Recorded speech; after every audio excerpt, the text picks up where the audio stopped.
అనగనగా ఒక ఊరిలో సోమేశ్ అని ఒక రైతు ఉంటాడు. ఆ వ్యక్తి పుచ్చకాయలు తోటేసుకొని అలా పని పనిచేసుకుంటూ ఉంటారు. అలా పని చేసుకొని ఇంటికి తిరిగి వస్తాడు. అప్పుడు వాళ్ళ భార్య ఇలా అంటుంది. ఏమండి, ఏంటి ఇంత లేట్ అయింది?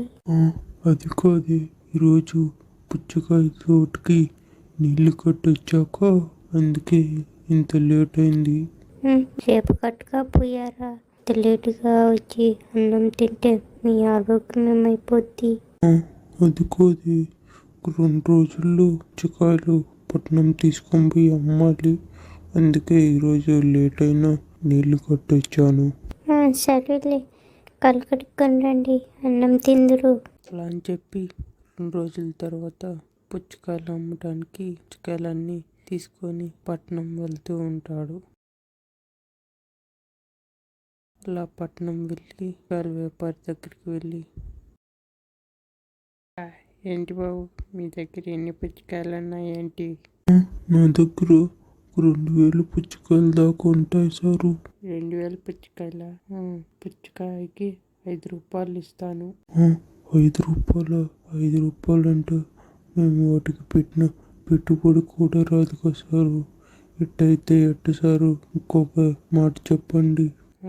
మేమేం చేస్తాం బాబు, పైన మార్కెట్ రేట్ అలా ఉంది. సరే మరి నీకు కాబట్టి లాస్ట్ టైం ఫైనల్ 10 రూపాయలకి నేను కొనుక్కోగలను, లేదంటే లేదు.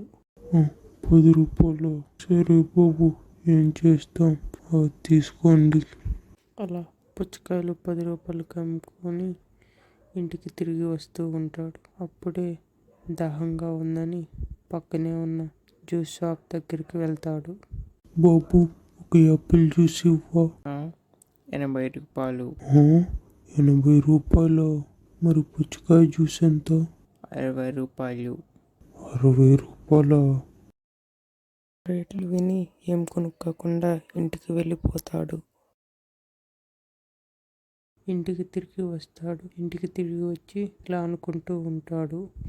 ఏంటో, మా దగ్గరేమో 10 రూపాయల పుచ్చకాయని కొనుక్కున్నాడు. జ్యూస్ షాప్లో పుచ్చకాయ జ్యూస్ ఏమో 60 రూపాయలంట. ఏందో ఈ వ్యాపారం. ఇట్టయితే అసలు రైతు ఎలా బతకాలో ఏమర్థం కావట్లేదు. ఏమిటండి మీలో మీరే మాట్లాడుకుంటున్నారు? ఏమైంది? అది కాదు, నేను ఈరోజు పుచ్చకాయలమ్మను పట్నం వెళ్ళాను కదా. అవును, అమ్మటానికి వెళ్ళారు కదా, ఏమైంది? అక్కడ పుచ్చకాయ 10 రూపాయలు కొనుక్కున్నారు.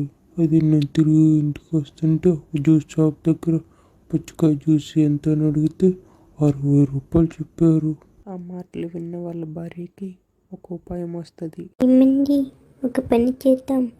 పుచ్చకాయలు పట్టణంలో అమ్మకుండా మనమే మన పుచ్చకాయలతో ఒక జ్యూస్ షాప్ పెట్టుకుందాం. అప్పుడు మనకి మంచిగా డబ్బులు వస్తాయి. జ్యూస్ షాపా? మన వల్ల అయితంటవా? మన వల్ల ఖచ్చితంగా అయితండి. సరేలే, నీకు అంతగా నమ్మకం ఉంటే అట్లాగే పెడదాం. అలా అని చెప్పి భార్యాభర్తలు ఇద్దరు కలిసి పుచ్చకాయ జ్యూస్ షాప్ పెడతారు. అంతలో కమ్మినట్టు 60 రూపాయలు కాకుండా గ్లాస్ 30 రూపాయలకి అమ్ముతారు. అది చూసిన జనాలు అందరూ ఆ షాప్ కాడికే వచ్చి జ్యూస్ తాగుతూ ఉంటారు.